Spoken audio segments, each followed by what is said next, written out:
Hey, so if you're here, it is probably because you either had some of my sourdough bread, or someone told you about it, or I don't know, something like that. So welcome. My name is Alicia, and this is a tutorial, if you will, on a process to do sourdough bread. This is something that I'm not going to say I came up with all on my own. I'm sure somebody in the universe has figured out how to do it this way. I just took a couple things from a couple classes that I went to and combined them with things that my mother taught me, and this is what I ended up with. So enjoy. Hey y'all, so here we are. We're going to get started. The first thing I want to talk about is the mother, or the discard, or the starter. I've heard it called so many different things, but this is what it looks like. So I do not know how to start a starter from scratch, but I'm going to see if I can find a YouTube video or some kind of an article that will tell you how to start it every day. And then you're able to do what I'm about to show you right now, which is to pour the starter for a loaf of bread, or the way I make it, it makes 2 loaves of bread. So that's what we're going to do right now. I also like to use a spatula, and to stir it, I prefer a fork. Actually, use a baby fork because it's just a baby jar. Because your starter is going to go in a little jar like this. Okay. So here's what we're going to do. I take this beautiful starter, which smells so sour and happy. I don't know if you can see inside there, but it's all like bubbly. It's beautiful. So my starter actually came from the 2 classes that I had mentioned in my intro. I took a gut health class, and I took a class from the baker. Again, Donor Connection, Goose Creek. And I ended up combining their mothers, or their starters. I'm sure someone's going to be mad. I don't know, but I did. It just was more convenient than having 2 jars sitting around. So first thing I do is I measure this out, 1/4 cup of your starter. In terms of the starter and what it should look like, here it is. The baking class at the bakery said it should be the consistency of like brownie batter. I think the gut health class said pancake batter. So I just kind of go for something in between. And so far it's been working. So I take that and I use my little spatula. And I put it in a jar like that. So it's 1/4 cup of the mother. Some call it the discard. Some even call it the starter, right? And then I take 1/4 cup of flour. Use a good quality flour. I use King Arthur's all-purpose. I've also used King Arthur's bread flour. I did not notice much of a difference, really. And the all-purpose flour is cheaper. So I went with that. So your starter, put 1/4 cup of flour, just like that. And then you want to use filtered or purified water, bottled water. I am using a little bottle because it's just easier to pour instead of, I do have a filtered water system in my sink, on my kitchen faucet. I try to do that, but this is just easier. So I just do 1/4 cup and I pour it right in there. And then I stir. So you want to make sure that is very well combined, that there's no flour lumps. So I'll get pretty vigorous with it and stir it. Kind of checking the sides to make sure there's no flour up against the sides. I do kind of scrape let me see if I can show you what I do. Hold on. Is it in there? Okay. I scrape off the fork like this. That was smart. that. Try to get all that flour. And then I get another really good zhuzh like that. And scrape it off. And get it off my fingers. All right. And that's it. That's your starter. You want to let this sit for about 2 hours. I'd say 2 to 4 hours. And when I've done that, we'll see, as you can see here, it's about right to there. And I think in the next 2 to 3 hours, it'll get all the way to the top. So I'm going to show you that when it's time. And that's when we'll start the loaf of bread. Okay, now we're back and we're getting ready to put our loaf together. So I wanted you to see our starter. Look at that, it's beautiful. If you remember, it was probably more like kind of right here when we were done. Now it's almost not quite double, but it's right there. That is beautiful. Makes me happy. All right, so there's a couple ways to do this, and I'm going to tell you how I do it. Now, the baker that I went to, again, donut connection, she actually weighed everything. And since a lot of this also has some of my mom brought into it, my mom weighed everything.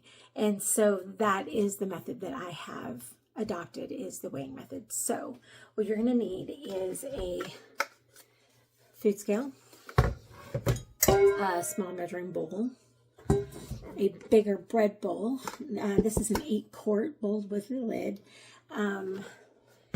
And you're going to need your King Arthur's all-purpose flour.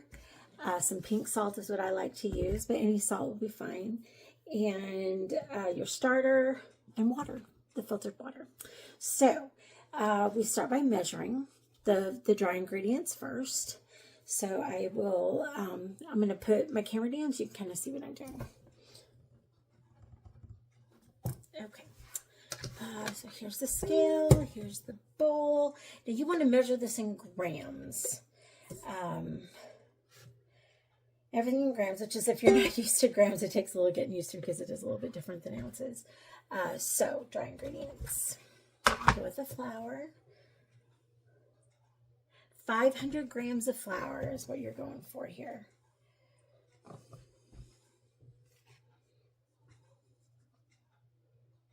I'm getting to where I can eyeball it a little bit, but grams are weird.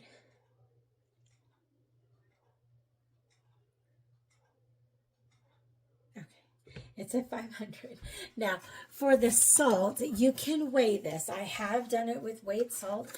It usually comes up between 16 and 19 grams. So I've done it a couple times and it fluctuates. So I just say, this is the one thing I just measure, tablespoon of salt. Take your spatula and you just want to stir that salt in, kind of just get it all incorporated into the flour so the salt is all mixed all over. And then plop it in your bread bowl. Okay. Put your bowl back on, and now we're going to do the wet ingredients, which is just the water and the starter. And you want to make sure your bowl is zeroed out so that you're getting accurate measurements. All right. You want 360 grams, that's 360 grams of filtered water. Like I said, I use a bottle because it just makes it a little bit easier to pour. And I just went way over because I was talking. But I get the water out of my faucet. I have a filter in my faucet. Okay. Just splash that in my sink.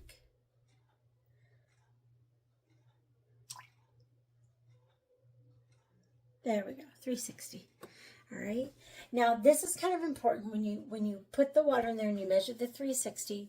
You want to go ahead and zero out your scale again, because what you want of the starter is 125 grams. Now, I will say this: the gut health class said just put your starter in there with the water. The baker said 125 grams. I just use every little bit that's in here.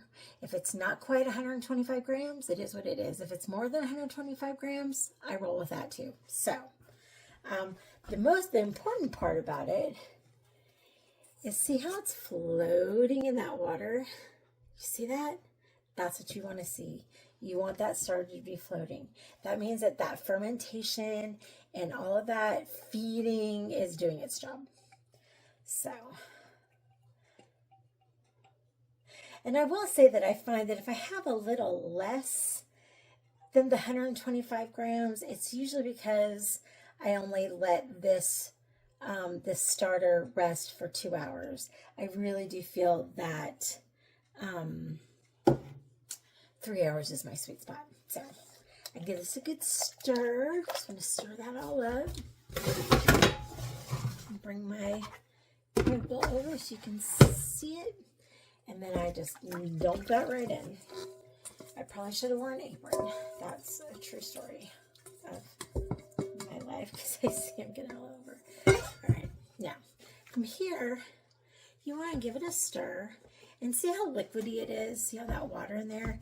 You just want to stir with this spatula or your utensil of choice. This is just what I like. Until all of that liquid is absorbed. You don't want it runny. All the runny parts are absorbed.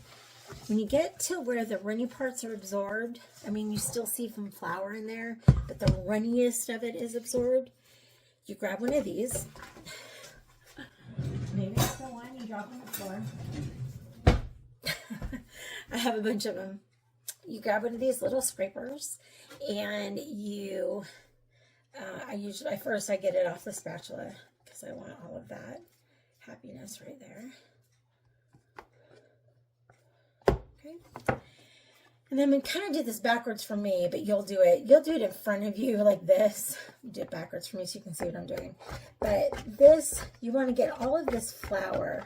I start with the sides, and I get all of this flour off the sides first. Like I said, when you're doing this at home, you're going to go in front of you because it's probably going to be easier.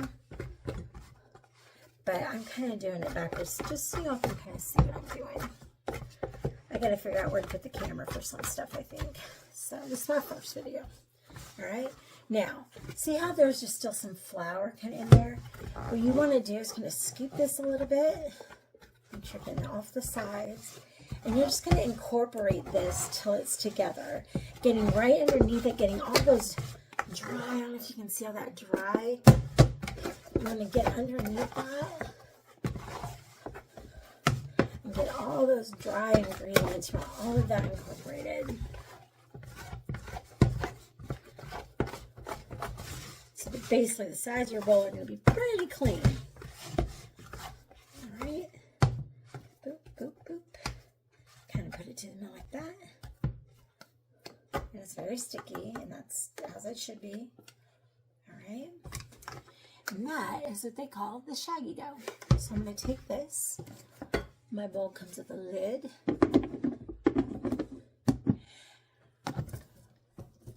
And then I'm going to put it over on my oven.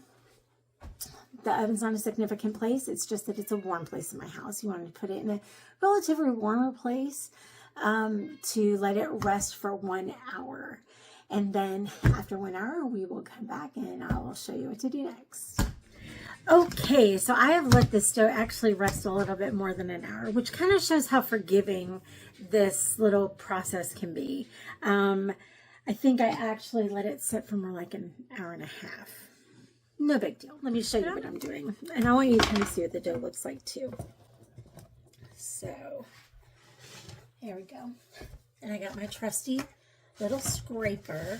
Let me get this in a good place. So, what you are going to do is you're going to scoop and fold to the middle. Scoop, fold to the middle. Scoop, fold to the middle. Scoop and fold to the middle. That's from dinner. So I will do this about those 4, 5, 15 to 20 times.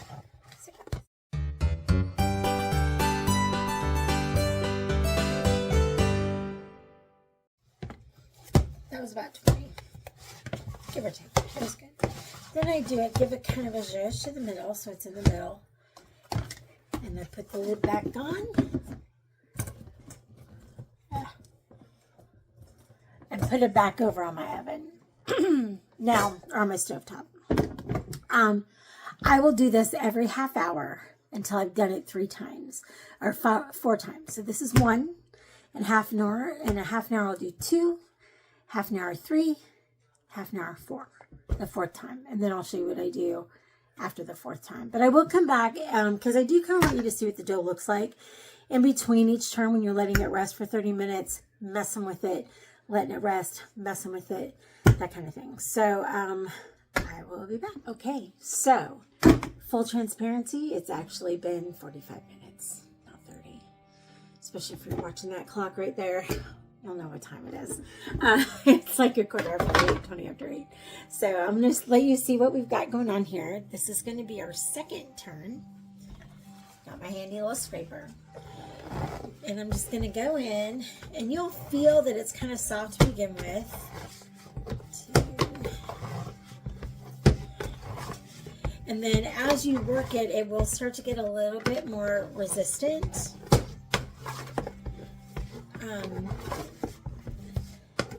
I think this one, so I've lost count. 9, 10. So this one, you want to remember to like make sure you're scooping all around those sides. If you miss it on that one pass, just make sure you get it when you come pass around. I do not know how many I've done now because I've been talking. But it feels pretty good. So I'm just going to do like that, put it in the middle. You have a little bit on your little scoop. It'll usually come right off. Yeah, kind of. Anyway.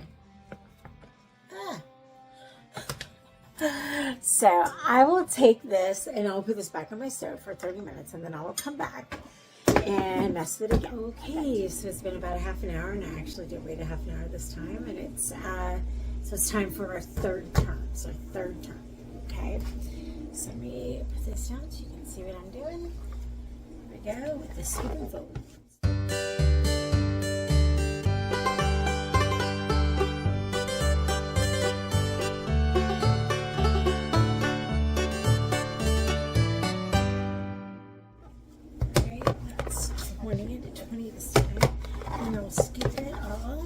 I'm getting it all from the sides into the middle,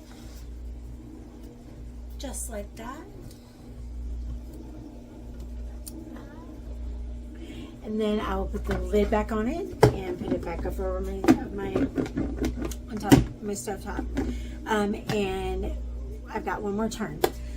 So 30 minutes, I'll be back and do the last turn, and then I'll tell you what to do after that. Finally, the last turn. All right, I want you to see this. It's been a little over 30 minutes. All right, but as you can see, it is expanded some more. We're going to do our turns and see how it feels. I'll do 15 to 20, seeing how it feels.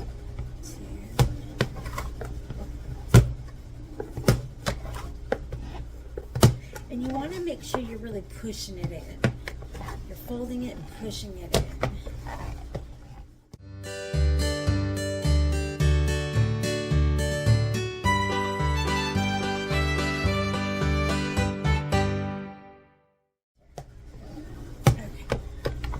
Alright, that was 20. And I'm going to just make sure I get everything scooped in. And put that in the middle, like that. Okay, and I'm back. Now, I put the lid on this and I let it sit overnight on my stove top for between 8 and 12 hours. So it's almost 9:30 by the time I get up. It probably will have been sitting in the ballpark of 8 hours. But I might let it wait a couple hours because I have found that my sweet spot for this is that 10-hour mark. I have let it rise closer to 12, and it turns out great. It kind of depends. Like I said, it's a very forgiving process, a very forgiving recipe. So if you're not able to do like consistently wait an hour or consistently turn in, you know, scoop and fold every 30 minutes, it really, there's a little bit of wiggle room there, and I think you'll be fine. So I'll see you in the morning. Yeah, good night. Good morning, everyone. Just a little confession time. This whole time I've been filming this, I've actually been making 2 batches, and that was so that I could do extra takes if I needed to. Pick out the one I like best. But I wanted you to see this. This has been rising for maybe about 7 hours, or rising, however you want to look at it, about 7 hours. And that's what it looks like after 7 hours. I'm going to go, or 8 hours. I'm going to go at this in probably about 2 hours. And I'll show it to you then before I start, before I shape it into my loaves. So I just wanted y'all to see that. Okay, good morning. And it is not super early. The last video was a few hours ago. I did end up letting this go about 11 hours. Like I said, 10 hours is my sweet spot. But 11 to, 8 to 12 hours is really what you're going for. So I want to show you this beautiful dough. Wait a second. Oh, look at how it rose. And look at that. Oh, it's gorgeous. Just gorgeous. All right. So the first thing you want to do, and I'm going to show you what I'm doing, but the first thing you want to do is pull this away. So let me put my little thing here. You want to get your hands wet, and then just pull that dough away from the sides.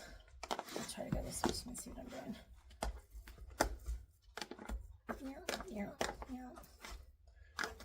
Pull away from the sides like that. All right.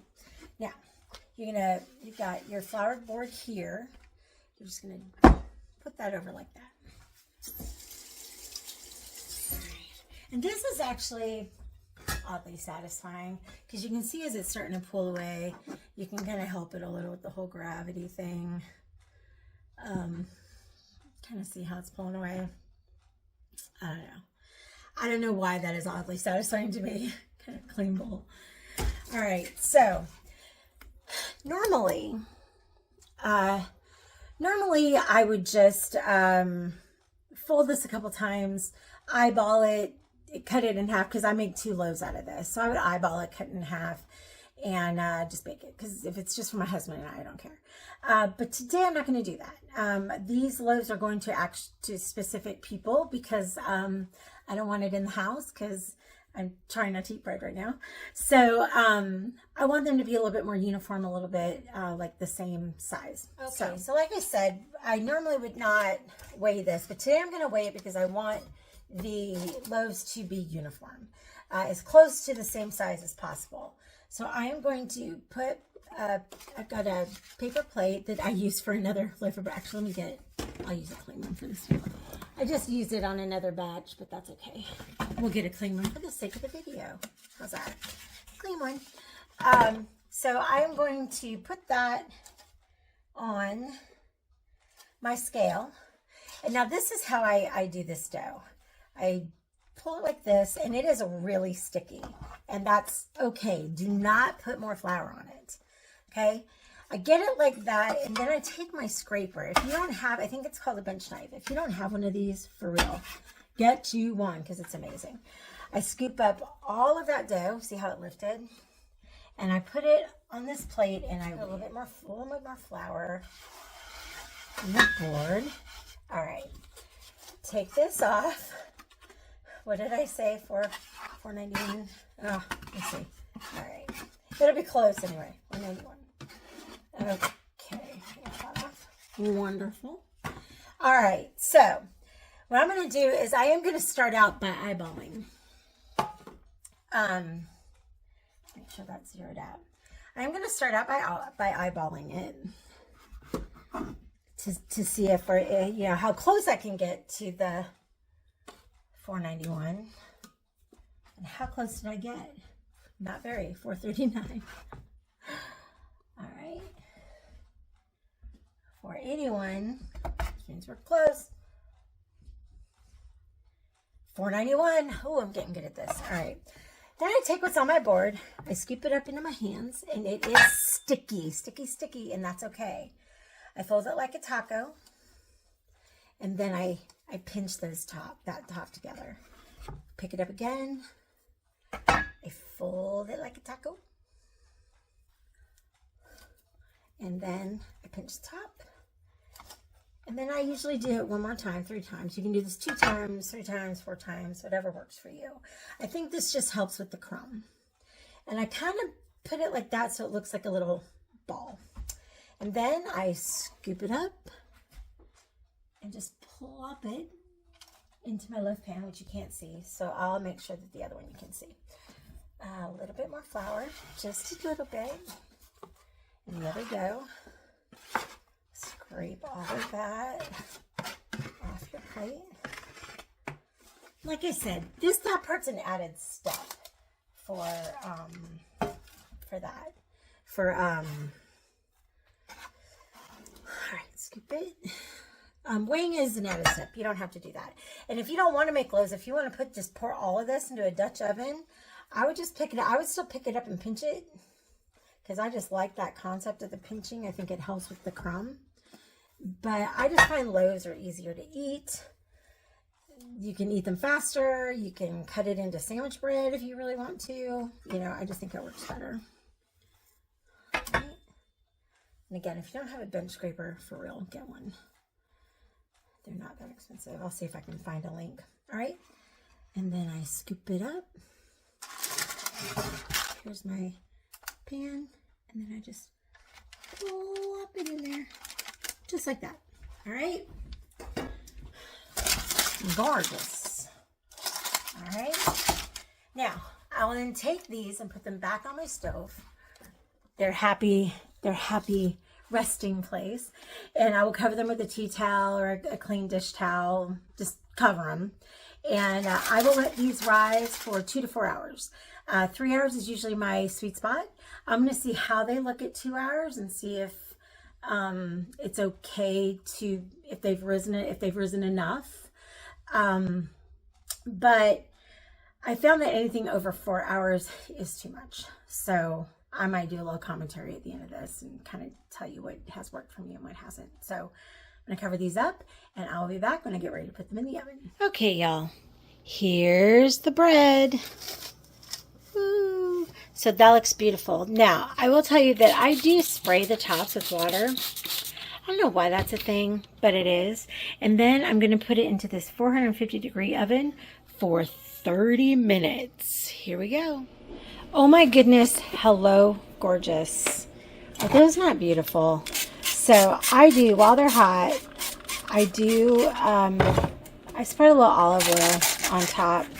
That's just kind of my thing. It's what I do. I don't know why. Mom used to put butter on hers. I've tried it with butter. It's good. But yeah. So you want those to sit. I usually let them sit in the pans for about 30 minutes. Then I take them out and put them on a rack or on a baking board, cutting board for my breadboard here for like 30 minutes. With the loaves, you could probably cut into them around the 30-minute, 45-minute mark. They're smaller. If you make it in a Dutch oven, you really want to wait a good hour, hour and a half to kind of, because it does continue to bake. So you want to do that. But when those are cooled a little bit, I will get back on and I will show you what that looks like. Okay, now we're going to cut. Here we go. You always want to use a serrated knife when cutting bread. Oh my goodness. It smells so good, y'all. Wish we had smell-o-vision. I'm cutting it kind of, ouch, ow, because, cutting it kind of thin because I'm taking it to people that I think might be wanting to maybe make little sandwiches out of it. It doesn't make a big sandwich, but look at that crumb. Oh my gosh, that's crazy, y'all.